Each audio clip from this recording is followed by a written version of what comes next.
What's up, comic and pop culture fans? Today we got a CGC unboxing, which is actually so old that it's actually closer to 2 years than 1 year. Despite that, I actually think this one was worth the wait. This one I found to be particularly good. I did already look at the grades online. Fun fact, if you do economy, which is the books prior to 1975, you really want to pay extra for fast track. Otherwise, you might be looking at 18 months, which is how old this thing is here. But yeah, this is some Bronze Age goodness. So we're going to get into here for you. There are some disappointments. There's some stuff right exactly what I thought it would get. And there are definitely some that were better than I would have anticipated, meaning the presser actually did a really good job on this one. Let's check it out. Also, don't forget, we're getting really close here. The 20,000 subscriber giveaway might be within a month here. You're going to get Superboy 0 and Superboy 9. And a congratulations to Lee Gavatos, winner of the prize from 2 videos ago. There were a lot of great entries. I liked yours as one of the best, and you've won 6 Dynamite Virgin variants. Congratulations and thanks to all the entries. Let's kick it off. Number 1, this is a Green Lantern book that I actually have a 9/8 white pages. I knew this one wasn't going to get that, but I was hoping for an 8.5 or a 9.0, and it looks pretty darn good from the front, so I'm not quite sure what happened with the grade here. Still a respectable grade for this book, it's just really not exactly even close. 7.5, off-white to white.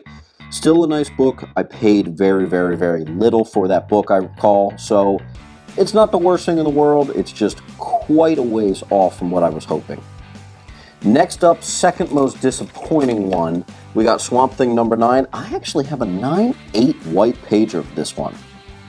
This one, I expected this one to be like a 9.4. I thought the 9.4 would be the high, maybe a 9.2. I'm actually noticing a little oddball thing at the bottom right-hand corner that I don't exactly remember. Okay. Chip taken out of it or something. So that's definitely going to hurt the grade. They take that pretty seriously. And I did see that it got a 8.0. For a book I was hoping would get into the 9s, that is a surprise and not a particularly welcome one. But that happens. Now we got the kind of disappointing ones out of the way. Let's get into the ones that were right on the money. The ones I really kind of predicted it would be exactly what they got. How about first appearance of Shang-Chi?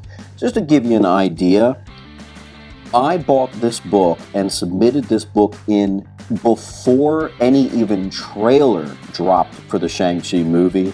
So, that just goes to show you how old this submission is. Had this come back in time, this would have done quite well, I think.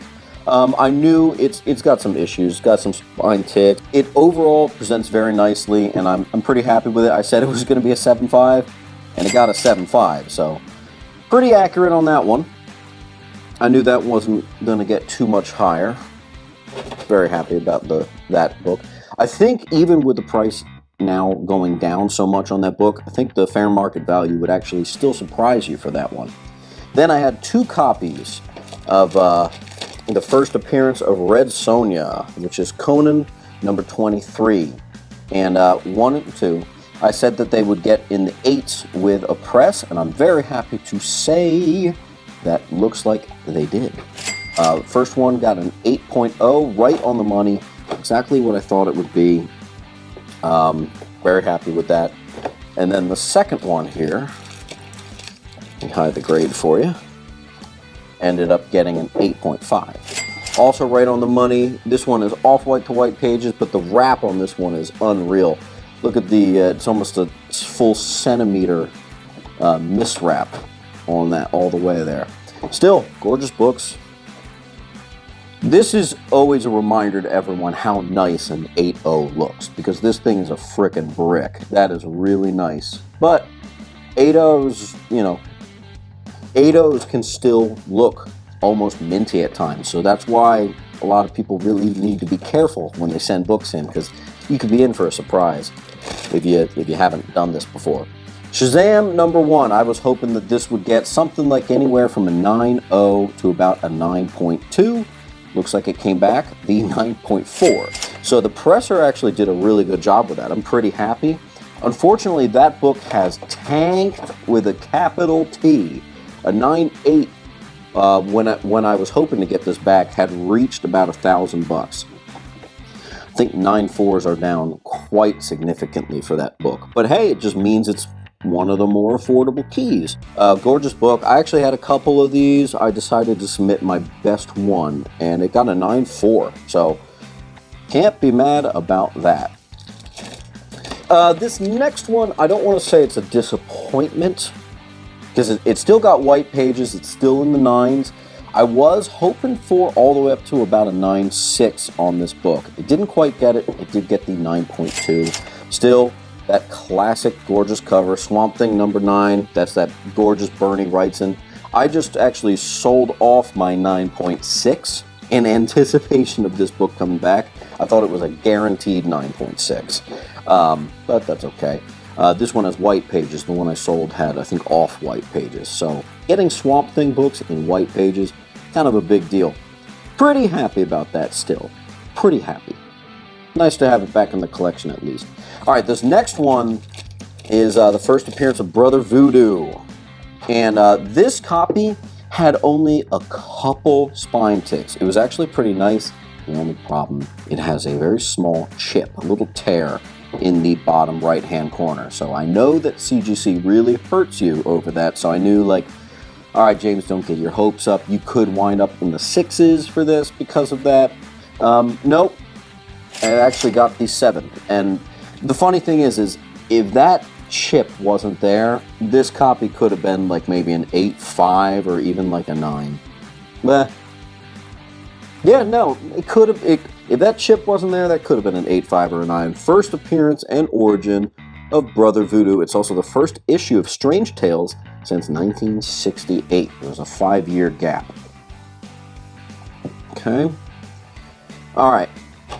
This next one was random as hell. I frankly don't even remember submitting this because so many of my really high-grade Batmans I don't submit in. I like keeping that collection raw. But I lo and behold, I submitted this Detective Comics 414 1971 Neil Adams cover. All it says is Batgirl backup story, and it is actually one of my favorite Batman Detective Comics, technically, covers, and it got the 9.6 white pages, and it's every bit a 9.6. Clearly, I must have looked at this and thought, you know, it's not a key, but it's just so gorgeous. I say we submit it. Glad I did, man. That 9.6 of that, that's pretty frickin' clean for a 1971 Detective Comics book. And Neil Adams, rest in peace, my man. Let me take a second and look at this. Whew. Super clean. That's nice, man. That's a wall book for me for sure. And now we get into the meat and potatoes. I had 6 copies of Ghost Rider number 2 from 1971. Oh, not 71, 73. It's the first full appearance of Damon Hellstrom, first appearance of the Son of Satan in a cameo. Story was continued in Marvel Spotlight number 12. This is a big deal. This is a sleeper key. I did see that even 9.6s of this book are kind of decently over $1,000, and I got the 9.6. So I'm holding like $1,200 or something right now just here. That's pretty crazy. Presser did an amazing job. I actually thought some of these looked like 9.2, 9.4, 9.6, and even like on a hope and a prayer, maybe even a 9.8. So that is absolutely gorgeous. That's a really big one that is kind of being slept on. Really big Ghost Rider key, really big Marvel key, frankly, that, yeah, it's just not talked about enough. I think that's going to change in the future. And if it does, I'll have my copies. Another 9.6. I had 6 of these suckers come back. We have another one here. This one got the... Give me a minute. 9.6. So right now, the fair market value as of today for these Ghost Riders is, let's play it safe and say like 1,100. Right here, that's already 3,300 bucks right there, and I did not pay much for these, so there is definitely room to be made. Oh, what's that? Another 9.6. Okay, we're at $4,400 profit. Oh wait, there's more. Another 9.6. Another 9.6. So we're at $5,500. I think pretty conservatively pricing of this book, and frankly, there's no way I'm going to sell these right now. This is the type of thing I'm probably going to put in the old vault and just give this another 20 years, 30 years to just sit and think about itself. See what happens to this book then. Absolutely thrilled about this. Or maybe if we get some sort of Ghost Rider news for the MCU, that might be a good time to sell like one of them. Otherwise, I'm keeping all the rest for myself. And finally, last but certainly not least, another Ghost Rider 2. This one got the mid-hunter comic moment here. 9.8. And let me take a second to look at this thing.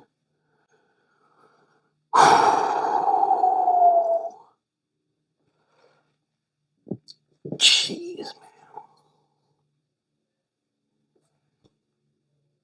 That's insane. 9.8 white pager, and look how freaking white pager that is. 9.8 white pager of Ghost Rider 2. First full Damon Hellstrom, first Son of Satan. That's gigantic. That is one of the best grade reveals I've done. I believe the fair market value for this book, without really any MCU talk or any real final notice of this book, is anywhere from like $2,000 to $3,000. There was a semi-recent sale for $3,000. I am not selling that anytime soon. That I will probably leave to like my kids once I have kids. That is the definition of a wall book right there. I think that's actually one of the best raw to slabbed examples I've ever put forth on this channel. I'm really happy about that, man. And then I just happen to have 5 more 9.6s sitting right underneath it. So overall, I think this CGC 18-month wait unboxing was well worth it to me. Let me bring this 9.6 back out for here to look at. I'm very pleased with about 80% of these grades, maybe even more, maybe like 85% of these grades really worked out. I will say I got another 25 comics that also finally came back to me, also about 18 months old. And that one is a disappointment. Might actually be one of the worst CGC unboxings I might ever do on this channel. But I'm going to put my twist on it and turn a bad thing into a good thing. You'll have to see what I mean. That video will be dropping later this week. That's going to be a fun one, so stay tuned for that. I want this to be the outro. This is why we keep on hunting.